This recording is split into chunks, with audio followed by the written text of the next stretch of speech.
Des textes qui abordent les relations amoureuses et la sexualité, des métaphores chantées à voix haute. Voilà la recette du bikutsi, un rythme frénétique aux allures d'exutoire, originellement pratiqué par les femmes du centre et du sud du Cameroun et qui occupe depuis 3 décennies le devant de la scène musicale de ce pays d'Afrique centrale.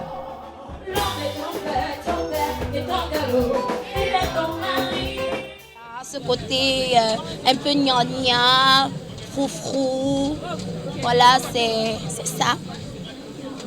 Ce côté un peu séduction aussi, ça fait partie du bikutsi, surtout sur des scènes.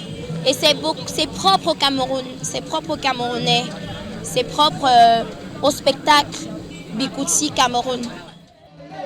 Dans une société où l'on apprend aux jeunes filles à être réservées et discrètes, la plupart des chanteuses de bikutsi abordent sans détour la question du plaisir féminin, un exutoire dans ces sociétés patriarcales où l'on interdisait à l'époque aux femmes d'élever le ton en public, explique-t-elle.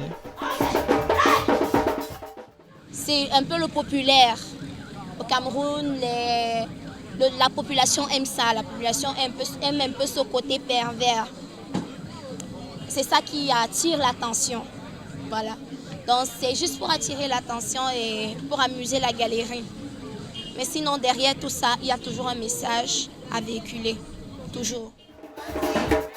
Le bikutsi est né à l'époque précoloniale dans les régions des ethnies Fang, Boulou et Betsi, dans le centre et le sud du Cameroun, où les femmes se retrouvaient entre elles après une dure journée de travail sans les hommes pour chanter et danser leur joie, leur peine et leur frustration.